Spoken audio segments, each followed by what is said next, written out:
Hey everybody, this is the motorized bike I built. I lovingly refer to it as the Beast. I'll be showing you my newest addition to it, but I'll give a quick walk around to some other items.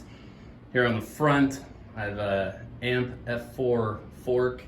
It can take disc brake or rim brakes. Right now I run Magura hydraulic rim brakes, front and rear. However, I have run it on disc before as well, and it's set up to take disc no problem. I have the ISO adapter that I made myself that'll fit onto here, and this hub is a spline hub, so you just take that off, put on your ISO adapter, whatever size disc you want.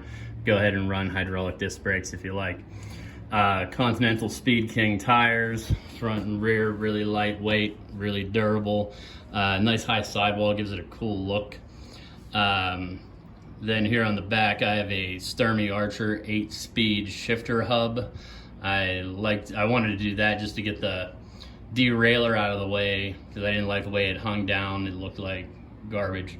And I wanted to have more than one gear because if you do end up having to pedal this thing, the fact is you might want to have a few gears to it. Right now I have a 29 tooth gear on the rear. I run it with a 27, a 29. I've got a 32, a 36, and a 40. And with a 40, it'll probably pull a boat, but it runs really good with a 29 tooth gear on it. I live in Colorado with lots of hills, and it absolutely has no problem running uphill on a 29 tooth sprocket. This engine is from Zeda Motorsports.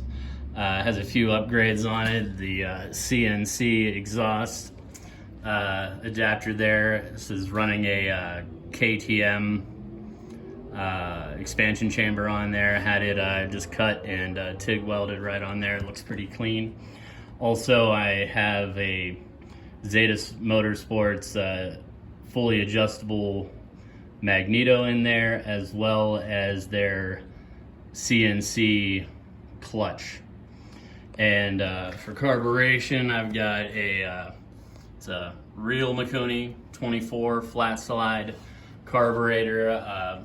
It's a high polished body, really nice carburetor. And of course, this is one of the Zeda engines, as you can tell, is modified for case Reed Induction. Definitely runs pretty good. I normally don't have this cheap muffler on there, but it just makes it a little bit quieter for the neighbors and things. But I really haven't found, I like running without a muffler. I like it when it's loud, like can be said. And let's see. So yeah, double brake bosses here on the back to stiffen up the two chain stays. I want them mounted on the back side. There's two sets of brake bosses, so the one on the back is actually tied into the top brake boss, and then the brakes are actually connected to that one, and it stiffens it so when you grab the brake, it's not just spreading the chain stays further away.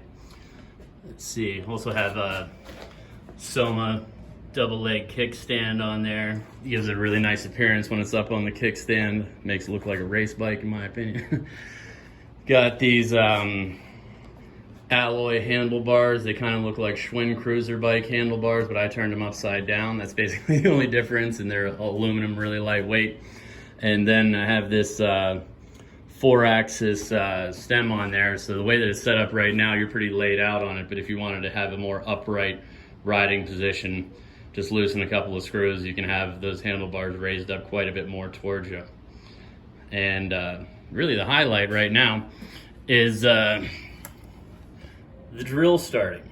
Especially when I added this Mikuni carburetor to it, it required a lot of tuning, especially with the racing timing on there, a lot of fiddling around, and that was turning into jumping on the bike, bump starting it, keeping it running, setting it back up on the kickstand, fooling around with it a little bit, and ultimately it dies, and then you got to go through that exact same process, and it was just getting really tedious.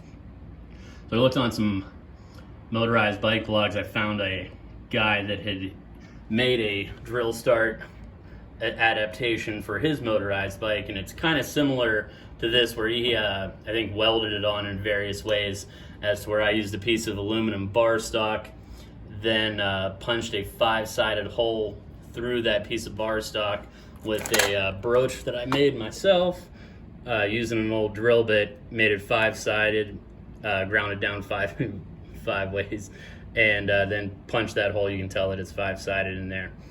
And that's just forced on there with an arbor press and 13mm socket there on the end. And so basically that'll make it so it can only, you know, spin one direction and then overruns. It's an overrunning clutch in there essentially.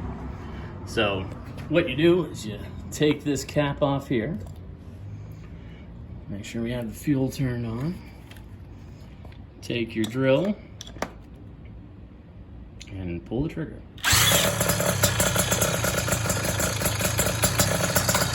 And that's all it takes.